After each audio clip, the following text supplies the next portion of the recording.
Howdy there. Tom Holybeard with National Guard Defense. I want to talk about weapon development. Those who know me know it's no secret that I'm a big fan of the history of firearms and the technology that's gone into them over the years. Like, how exactly did we get from here to here? And what exactly went into it all? You know, it's, in my opinion, probably the most neglected part of the firearms industry. And to my knowledge, there's only a couple of instructors out there that really dive into the history as they teach. And sometimes I get a little bit worried that when the old timers fall off the planet, a lot of this knowledge will go missing and will get relegated to the annals of, well, it doesn't really matter because we have this or that. You know, for example, how did they used to carry these things? You know, a lot of people understand that this is a six-shot revolver, and this is an Uberti clone of the Colt Peacemaker. And they think, well, you just load all six cylinders loaded. Well, that's great if you want to have an ND into your foot or into your horse. And that's because as you're riding around on a horse, if your revolver was worn, the hammer would bounce a lot. Now, this clone has a flexible hammer. It's not firing pin. It's not hard set to the hammer. And so it won't do that as likely. But what they used to do for a safety measure is load one, skip one, load the rest, and then when they went to cock it and then rest it, it would rest on that empty chamber, on that empty part of the cylinder. And that's how they kept it from going off. And when they draw it and they cock it, it immediately rotates over to the next cartridge, to the first cartridge. So I always thought that was kind of cool. You know, the old tips and tricks that the people before us learned, the gunfighters, the warriors, everyone who came before us, whatever you want to call them. You know, like the 1911. Why exactly does the 1911 have a grip safety that we all say is stupid and has no purpose? Well, that was something that the Army required for the 1911 to be adopted. John Moses Browning had, in fact, built several guns before the 1911 that didn't have grip safeties on them. And the pistol immediately following the 1911 was the Browning High Power. He just couldn't get it adopted by the U.S. Army because the Army was really dead set on that grip safety, and also the Army was now thrust into 2 world wars, and they're kind of busy.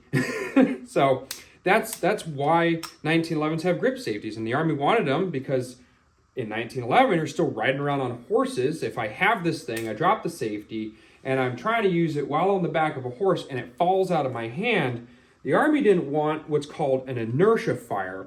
And you know these from like the SIG 320s.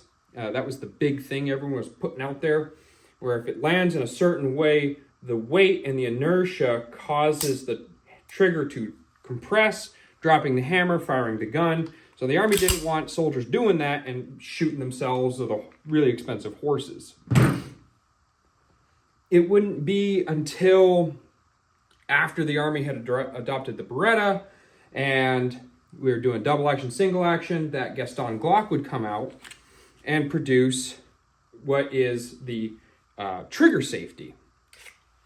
Because ultimately, what we figured out is that you don't actually need a manual safety to be safe. These are actually superfluous devices, and realistically, all you need is to just not be foolish and follow Jeff Cooper's 4 rules of firearm safety, and bad things don't tend to happen. But what Glock figured out was that there was still a necessity to have this little trigger duber on there.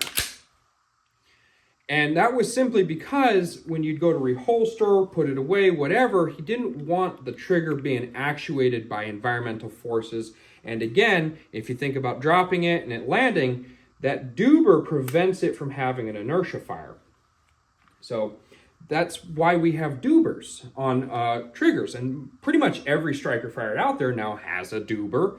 I mean, Smith & Wesson got sued over trying to get a Duber into their gun. That's why they have those mushy triggers, is they didn't want to pay Glock to have Glock triggers. So that's something I've always found fascinating. You know, how do we go from something that looks like this? This is another Uberti clone, and I think these are just the coolest thing ever, really. You know, they even had dust covers back then. That went away as soon as you run the lever. So you could shoot it, and then when you went to get the next one, clears out that dust cover right out your way for you. I just think these things are fascinating, and how we got from here to something, put that on the ground so it don't fall over. But how do we get to from lever actions to AR-15s, and why exactly do AR-15s have super high sights? You know, what changed? The rate of fire changed. Ultimately, you look at these here lever guns, you're not going to, you probably could shoot them pretty quick, but you are going to shoot a lot of them before you had to stop and reload the whole thing. Not entirely sure how many this carries because I don't shoot it that often. But I have it for historical purposes, so I can look and study it every time I think of something new. Hey, did it work on that? So you didn't really shoot it a whole lot, and when you did shoot it a whole lot, you spent a whole lot of time reloading it, so it kind of had time to cool down. When the U.S. Army switched over to the M1 Garand rifle and the M1 carbines, suddenly we have this huge rate of fire spike, because we went from the Springfield 1903s, which are bolt action rifles, to semi-automatic rifles. And this M1 Garand holds 8, and you bang, bang, bang, 8 shots, ping, and then you load in the next one, and you could just keep doing that. In the M1 carbines, you had anywhere from 10, 15, 20, I've even seen 35 round magazines, and you just sit there and go to town on it. What we found out doing that is that heat rises, and it also causes visible light to get all weird. It's called a mirage. And so what inevitably happened is we raised the sights above that heat level. And so that's why your sights look like that. That's why your sights on ARs are so high. It has nothing to do with eye relief. It has everything to do with, it puts all your seeing stuff above that mirage if you're shooting a lot. And remember, M16s are full auto, about like 950 rounds a minute, 15 round magazines. We specifically went to the 5.56 so that you could carry a whole bunch of these. And so, yeah, this thing's going to get pretty toasty pretty quickly, and you're going to start losing some visibility if the sights are right along. Yes, that does help with the buffer and the stock, but it is entirely possible that you could just switch over. You could just have a slanted stock, like on the Sturmgewehrs. Those have the buffer also, but it's down here and it works that direction.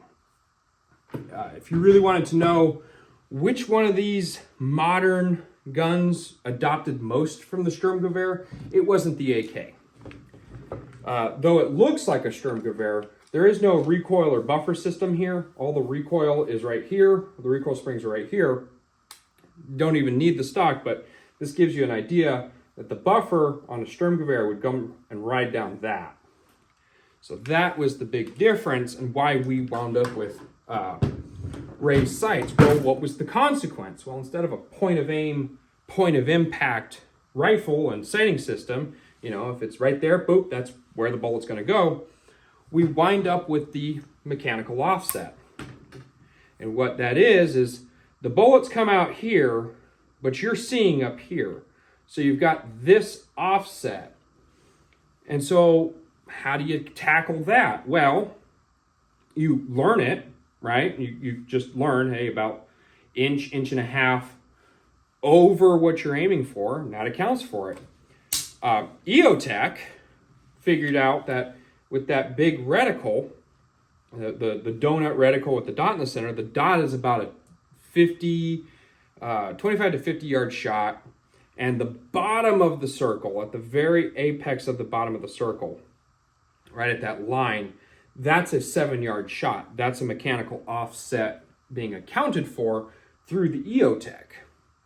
Again, it's just little stuff like that I always find cool. Like, you know, why are the sights so tall? Well, because there's a practical reason behind it, and someone figured it out. If you guys remember my AK safeties video and why I don't like enhanced safeties, you know, again, there's a practical reason why it's this big slappy thing.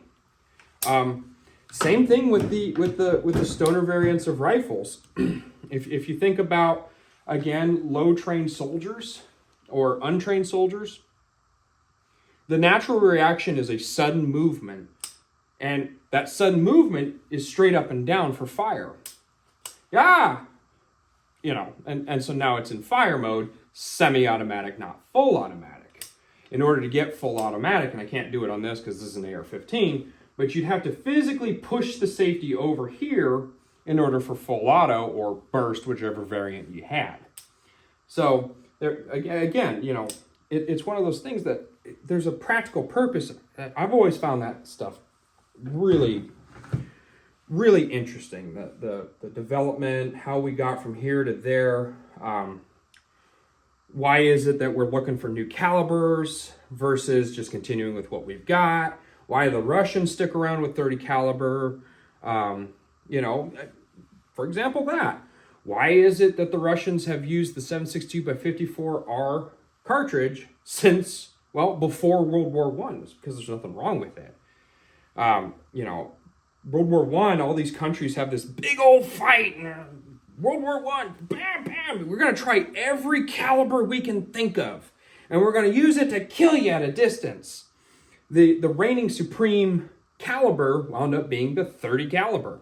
That's why the Americans had the 30-06, the Russians had the 7.62x54R, the British had the 303, and the Germans had the 7mm Mauser or the 792, which are both 30 caliber bullets.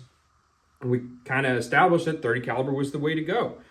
Why did we end up with submachine guns? Because once I get into a trench, being able to just kind of lay down some hate beats the hell out of trying to diddle fuck with a bolt. Yeah, why did we have these? What was the purpose of this? How did this come about?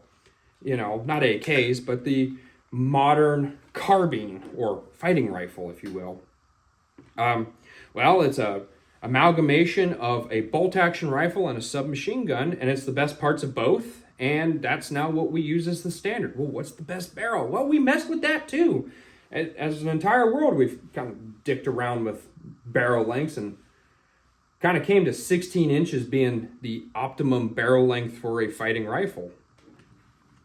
Some went out and tried the shorter length barrels on AKs and ARs, and you know, if it's got to do about 1,000 different jobs, 16 inches is going to do you. It's fine. You know, it's easier to use than the 18 to 20 inch bastards that the old M16s and AR-15s had. You know, what's with the debate of 45 versus 9mm? Well, you know, World War II we were running 45s because they ran just fine. 9mm was kind of a struggle bus cartridge out of the various German guns, toggle locks, the C96, all that kind of stuff. They were kind of struggle bus guns. You know, even the littlest stuff. Like, how would I put a big old winter mitt on the trigger here? Well, thankfully Stoner thought of that. And you can even take a bullet here, and we'll see if I can get it. I can't because I haven't really played with it too much, but you can pop out these pins because it's a hinged trigger guard here. And there's a pin back here. You pop it out. Yeah, no, I haven't messed with it enough. That's okay. But you pop that out, come out, and you bring your whole hand up into it. So a big old mitt can fit in there. Kalashnikov had a similar idea, except instead of having conscripts keep track of small tools or letting them waste perfectly good ammunition, he just made the trigger guard oversized, so you just put it in there. So, you know, I don't know, this is the coolest stuff for me is just the technological advancements Where were we? How did we do it? I mean, going back to this thing real quick, look at how many tiny little screws are on this thing. And I don't know if that's going to render right, but just 3, 4, 5, 6, 7, 8, 9 screws just right here on the outside. And then once I get in it, I still have like all these clockwork pieces that all have to fit back together perfectly well. And that's a tool. That's what we use, these overcomplicated tools before polymer and before strikers, really. You know, that's what I call weapons development. You know, it's not like today where it's just, you know, another AR-15 but a slightly different flavor, or another polymer Wonder 9 from, I don't know, a different brand. They all seem to have Glock triggers nowadays, except for SIG. You know, again, if you look at the weapons development, we've been struggling with how to figure out how to not have NDs for ever, right? I mean, people would load one, skip one, load the rest. That way, when it rests on something, it's resting on an empty chamber. I'm not going to have an ND. You know, they went over the top with the 1911, but that's what the Army does. They go over the top with stuff, with things and stuff. That's what I wanted. And so that's how we get this manual safety nonsense and grip safety nonsense, to which Springfield went out and said, hey, we'll pander to the people who want that. And that's why the Springfield XDs have grip safeties and manual safeties. But by and large, what Gaston Glock had figured out is none of that's really necessary. None of it's necessary. Realistically, you just need something that prevents the trigger from moving on its own, and that's it. Nothing else is going to adjust that. And, you know, I'm going to say having a Duber on your trigger is probably better than putting in your owner's manual, don't carry with around in the chamber. So that's just something I found pretty cool, and I hope this helps someone out there. All right, bye.